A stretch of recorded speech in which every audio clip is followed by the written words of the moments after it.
Hello and welcome to pro learner. স্বপ্ন তোমার, দায়িত্ব আমাদের।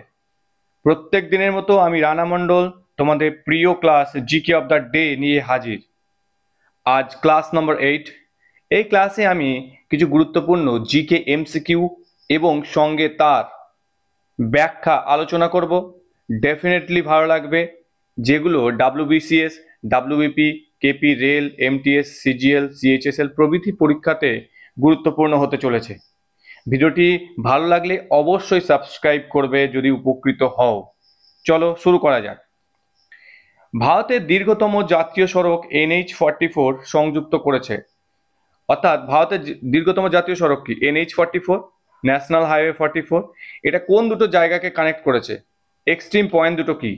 এক্সট্রিম পয়েন্ট দুটো হচ্ছে জম্মু কাশ্মীরের শ্রীনগর এবং তামিলনাড়ুর কন্যাকুমারী। সঠিক উত্তর ডি। দেখো দেখো আমরা যদি ন্যাশনাল হাইওয়ে 44কে দেখি, তারপর আমরা দেখতে পাবো একদম এক্সট্রিম পয়েন্ট, উত্তরতম পয়েন্ট যেটা, সেটা হচ্ছে কি? জম্মু কাশ্মীরের শ্রীনগর। আর দক্ষিণতম যে স্থান যেটা হচ্ছে কন্যাকুমারী, তামিলনাড়ুর। এই দুটো জায়গাকে কানেক্ট করেছে পুরো উত্তর দক্ষিণ বরাবর, যেটা হচ্ছে ভারতের দীর্ঘতম জাতীয় সড়ক বা ন্যাশনাল হাইওয়ে। এবার প্রশ্ন হচ্ছে, ভারতের দীর্ঘতম জাতীয় জলপথ কোনটা? যেরকম ন্যাশনাল হাইওয়ে দেখা যায়, সেরকম জলপথও রয়েছে। বিভিন্ন নদী কেন্দ্রিক এই জলপথগুলো ডেভেলপ হয়েছে। যেমন এখানে উত্তর হচ্ছে কি হবে?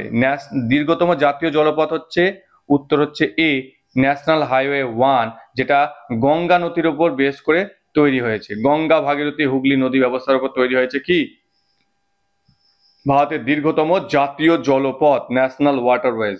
আমরা যদি দেখি ম্যাপে, তাহলে আমরা দেখব উত্তরপ্রদেশে যেখানে গঙ্গা এলাহাবাদ ওখান থেকে, অর্থাৎ এলাহাবাদ যেটা বর্তমানে কোন জায়গাটা আছে? এলাহাবাদ বর্তমানে হচ্ছে যে জায়গাটার নাম হয়ে গেছে কি? প্রয়াগরাজ। ওখান থেকে গঙ্গার ওখান থেকে শুরু হয়েছে, আর সেটা বিহার, ঝাড়খণ্ড হয়ে পশ্চিমবঙ্গের হলদিয়াতে এসে এই জাতীয় জলপথটা শেষ করেছে। তাহলে জাতীয় জলপথ 1 এর ডিস্টেন্স কোথা থেকে শুরু হচ্ছে? এলাহাবাদ বা প্রয়াগরাজ, উত্তরপ্রদেশ থেকে পশ্চিমবঙ্গের হলদিয়া পর্যন্ত, যেটা ভারতের দীর্ঘতম জাতীয় জলপথ। দেখো এখানে আমি দিয়ে দিয়েছি এক্সপ্লেনেশন। এই জাতীয় জলপথ 1 হচ্ছে গঙ্গা, ভাগীরথী, হুগলি নদী ব্যবস্থা নামেও পরিচিত। এটা উত্তরপ্রদেশের প্রয়াগরাজ অর্থাৎ এলাহাবাদ থেকে পশ্চিমবঙ্গের হলদিয়া পর্যন্ত বিস্তার লাভ করেছে। দৈর্ঘ্য হচ্ছে কত? 1620 কিমি। আর এটা 4টে রাজ্যের উপর দিয়ে গেছে: পশ্চিমবঙ্গ, ঝাড়খণ্ড, বিহার, উত্তরপ্রদেশ। এর সঙ্গে সঙ্গে আমাদের ন্যাশনাল ওয়াটারওয়েজ 2 বা জাতীয় জলপথ 2টাকেও দেখে নেওয়া দরকার। এটা হচ্ছে তোমার ভাগীরথী বলছি, সরি, এটা হচ্ছে ব্রহ্মপুত্র নদীর উপর ভিত্তি করে তৈরি হয়েছে। আমরা জানি ব্রহ্মপুত্র নদী তো অ্যাকচুয়ালি তিব্বতে সৃষ্টি হয়েছে। তিব্বতে সৃষ্টি হওয়ার পর অরুণাচল প্রদেশ হয়ে ভারতে প্রবেশ করেছে এবং আসাম হয়ে বাংলাদেশে ঢুকেছে। তাহলে এই যে আসামে এই অবস্থিত দ্বিতীয় জলপথ, অর্থাৎ ভারতের জাতীয় জলপথ 2টা এই আসামে অবস্থিত, যেখানে ব্রহ্মপুত্র নদী বয়েছে সেখানে। এটা আসামের ধুবড়ি থেকে সাদিয়া পর্যন্ত এর বিস্তার। নেক্সট বিষয় দেখো, দূরত্ব অনুসারে ভারতের দীর্ঘতম ট্রেন পরিষেবা বা ট্রেন রুট কোনটা? দূরত্ব অনুসারে, অর্থাৎ প্রত্যেকটা ট্রেনের একটা ডেস্টিনেশন রয়েছে, শুরু এবং শেষ।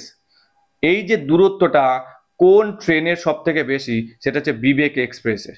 এটা হচ্ছে ডিব্রুগড় কন্যাকুমারী বিবেক এক্সপ্রেস। এটা হচ্ছে ভারতের দীর্ঘতম ট্রেন রুট।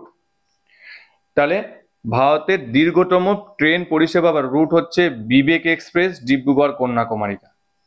এই ডিব্রুগড় কোথায়? ডিব্রুগড় হচ্ছে আসামে, আর কন্যাকুমারী আমরা জানি তামিলনাড়ুতে। তাহলে ডিব্রুগড় দেখো, এই হচ্ছে আসামের ডিব্রুগড়, আর কন্যাকুমারী হচ্ছে তামিলনাড়ুর কন্যাকুমারী। এই দুটো জায়গাকে এরকম ভাবে কানেক্ট করেছে। এটা আমাদের দেখা যাচ্ছে এখানে, ট্রেন রুটটা দেখতে পাচ্ছ, ট্রেন রুটটা দেখা যাচ্ছে এই যে এরকম ভাবে আসছে। চলো, একদম ডিব্রুগড় থেকে কন্যাকুমারী। এটা হচ্ছে ভারতের দীর্ঘতম ট্রেন রুট, যেখানে বিবেক এক্সপ্রেস চলে। উত্তর পূর্ব ভারতের রাজ্য আসামের ডিব্রুগড় থেকে দক্ষিণে কন্যাকুমারী পর্যন্ত এই ট্রেনটা চলছে। এটা ভারতের দীর্ঘতম ট্রেন রুট। ভারতের দীর্ঘতম সমুদ্র সেতু কি? দীর্ঘতম সমুদ্র সেতু এখানে দেখো অটল সেতু আছে, এই অটল সেতু নট অটল টানেল, এটা হচ্ছে অটল সেতু, ভারতের দীর্ঘতম সমুদ্র সেতু, যেটা মহারাষ্ট্রে অবস্থিত। মহারাষ্ট্রে কি হয়েছে, এরকম মহারাষ্ট্রে এই সমুদ্র সেতুটা অবস্থিত, অটল টানেল, যাকে বলা হচ্ছে Mumbai trans harbour link, Mumbai trans harbour link. এই অটল বিহারী বাজপেয়ী সেউরি নবসেবা অটল সেতু বা অটল সেতু নামে পরিচিত এটা। এটা মুম্বাইকে নবী মুম্বাইয়ের সঙ্গে যুক্ত করেছে। দেখো এই হচ্ছে মুম্বাই আর এই হচ্ছে নবী মুম্বাই, এই দুটো জায়গাকে কানেক্ট করেছে কে, এই অটল সেতু। এটা হচ্ছে, যদিও এটা সমুদ্রের উপরে দিয়ে গেছে, তাহলে এটা ভারতের দীর্ঘতম সমুদ্র সেতু। আচ্ছা, আর জলের উপর যদি নির্মিত হয় কোনো সেতুর কথা বলা হয়, তাহলে দীর্ঘতম জলের উপর নির্মিত সেতু হচ্ছে এটা। আর সমুদ্রের উপর তো অবশ্যই এটা সব থেকে দীর্ঘতম সেতু। যা দৈর্ঘ্য দেখো 21.8 কিমি, এটা বিরাট দৈর্ঘ্য। এটা ভারতের দীর্ঘতম সমুদ্র সেতু। এটা 2024 সালে প্রধানমন্ত্রী নরেন্দ্র মোদী উদ্বোধন করেছেন, 2024 সালে, জাস্ট এই বছরেই উদ্বোধন হয়েছে এটা। নেক্সট প্রশ্ন দেখো, 10,000 ফুট উপরে অবস্থিত বিশ্বের উচ্চতম হাইওয়ে একক টিউব টানেল কোনটা? অ্যাকচুয়ালি এই যে টানেলটা, এই টানেলটা 10,000 ফুট উপরে অবস্থিত, সেটা হচ্ছে কি অটল টানেল। এই অটল টানেল হচ্ছে মানে দীর্ঘতম টানেল, হাইওয়ে টানেল, যেটা অবস্থিত হিমাচল প্রদেশে। অটল টানেলের অবস্থান হচ্ছে কোথায়, হিমাচল প্রদেশে। এই দেখো, যার দৈর্ঘ্য কত 9.02 কিমি, যার অবস্থান হচ্ছে হিমাচল প্রদেশ, যেটা রোটাং যে গিরিপথ রয়েছে পীরপাঞ্জাল রেঞ্জে, সেই রোটাং গিরিপথ দিয়ে এই অটল টানেল তৈরি হয়েছে। ওকে, আমরা লোকেশনটা দেখতে পাচ্ছি এখানে, রোটাং গিরিপথের মধ্যে দিয়ে এই অটল টানেল তৈরি হয়েছে, যার অবস্থান হচ্ছে হিমাচল প্রদেশ। দেখো এই রোটাং টানেল কেন বলছে, রোটাং টানেল কারণ হচ্ছে এটা হচ্ছে আমাদের যে পূর্ব পীরপাঞ্চাল রেঞ্জ রয়েছে বা পর্বত শ্রেণী রয়েছে, সেখানে রোটাং পাসের মধ্যে দিয়ে গেছে। এই টানেলটা মানে ভারতের জাতীয় সড়ক 3 এর অংশ, মানে ন্যাশনাল হাইওয়ে 3 এর অংশ হচ্ছে অটল টানেল। এটার অবস্থান হচ্ছে হিমাচল প্রদেশ, যার দৈর্ঘ্য হচ্ছে 9.02 কিমি। এটা বিশ্বের সব থেকে উচ্চতম একক টিউব টানেল। এবং ভারতের দীর্ঘতম নদী সেতু কি? আমি কিছুক্ষণ আগে পড়লাম দীর্ঘতম সমুদ্র সেতু, সেটা হচ্ছে অটল সেতু, যেটা মুম্বাই মহারাষ্ট্রে অবস্থিত। আর দীর্ঘতম নদী সেতুর কথা যখন আসবে, ভূপেন হাজারিকা সেতু, যেটা লোহিত নদীর উপর তৈরি করা হয়েছে। লোহিত নদীটা হচ্ছে ব্রহ্মপুত্রের একটা উপনদী, এটা আসামে অবস্থিত। তাহলে এই ভূপেন হাজারিকা সেতু হচ্ছে আসামে অবস্থিত, যা ধোলা সাদিয়া ব্রিজ নামেও পরিচিত। ওকে, এই দেখো ধোলা সাদিয়া, এই দুটো জায়গাকে, অর্থাৎ এক কথা যদি বলা হয়, ওই অরুণাচল প্রদেশ এবং আসামকে কানেক্ট করেছে এই ভূপেন হাজারিকা সেতু, যেটা লোহিত নদীর উপর নির্মিত হয়েছে। দেখো এই ডিটেলস আমরা একটু দেখে নেব। আসাম রাজ্যে লোহিত নদীর উপর নির্মিত হয়েছে ভূপেন হাজারিকা সেতু বা ধোলা সাদিয়া ব্রিজ। ধোলা সাদিয়া দুটো জায়গাকে কানেক্ট করেছে এই সেতুটা।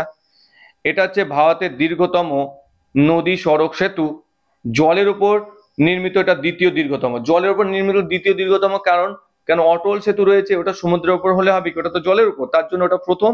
আর 2 নম্বরে এটা, কারণ এর দৈর্ঘ্য কত 9.15 কিমি। এটা আসাম এবং অরুণাচল প্রদেশকে সংযুক্ত করেছে। দালাল স্ট্রিট কোন শহরে অবস্থিত? দালাল স্ট্রিট হচ্ছে মুম্বাই অবস্থিত। দালাল স্ট্রিট থেকে একটা প্রশ্ন আছে, দালাল স্ট্রিট কি রিলেটেড? দালাল স্ট্রিট হচ্ছে শেয়ার মার্কেট, কারণ ভারতের অন্যতম share market Bombay stock exchange এই দালাল স্ট্রিটেই অবস্থিত। এই যে আমাদের মুম্বাইকে বলা হয় ইকোনমিক্যাল ক্যাপিটাল অফ ইন্ডিয়া, এশিয়ার সব থেকে পুরনো যে স্টক এক্সচেঞ্জ, সেটা হচ্ছে বোম্বে স্টক এক্সচেঞ্জ, 1875 সালে প্রতিষ্ঠিত হয়। এই দালাল স্ট্রিটে, মুম্বাই দালাল স্ট্রিটে এর অবস্থান। তার জন্য অনেক সময় প্রশ্ন আসে দালাল স্ট্রিট রিলেটেড কি সম্পর্কিত? শেয়ার মার্কেট, উত্তর হবে শেয়ার মার্কেট। ড্যাম্পিয়ার হজেস লাইন একটা কাল্পনিক রেখা, যা, সঠিক উত্তর হচ্ছে কি, ড্যাম্পিয়ার হজেস লাইন হচ্ছে কি সুন্দরবন বদ্বীপের উত্তর সীমাকে চিহ্নিত করার জন্য আঁকা হয়। সুন্দরবন বদ্বীপ অংশ বা ম্যানগ্রোভ অরণ্য যেটা রয়েছে, তার উত্তর সীমাকে নির্ধারণ করছে ড্যাম্পিয়ার হজেস লাইন। এই দেখো ড্যাম্পিয়ার হজেস লাইন হচ্ছে, দেখো ড্যাম্পিয়ার হজেস লাইন, এই যে রেড কালার দেখছো, এই যে রেড কালার, এটা হচ্ছে ড্যাম্পিয়ার হজেস লাইন। এটা সুন্দরবনকে উত্তর সীমাকে নির্ধারণ করেছে। ভারতের জাতীয় কংগ্রেসের প্রতিষ্ঠাতা কে? Lord Dufferin? না, লর্ড ডাফরিনের সময় জাতীয় কংগ্রেস প্রতিষ্ঠা হয়, কিন্তু প্রতিষ্ঠাতা হচ্ছে কে? Allan Octavian Hume. Allan Octavian Hume. এই দেখো, এই জাতীয় কংগ্রেস, ভারতের জাতীয় কংগ্রেস 1885 সালে প্রতিষ্ঠিত হয়। প্রতিষ্ঠাতা হচ্ছে অ্যালান অক্টাভিয়ান হিউম। এটা মুম্বাইয়ের গোকুলদাস তেজপাল কলেজে প্রতিষ্ঠিত হয়। প্রথম সভাপতি ছিলেন এই মানে জাতীয় কংগ্রেস প্রতিষ্ঠার যে সভা হয় সেটা ছিলেন WC ব্যানার্জি, 72 জন উপস্থিত ছিলেন। আর ডাফরিন ছিলেন সেই সময়কার ভাইসরয়, ভারতের ভাইসরয়। তো এখানে প্রশ্ন হয়, জাতীয় কংগ্রেস যখন প্রতিষ্ঠিত হয় ভারতের ভাইসরয় কে ছিলেন?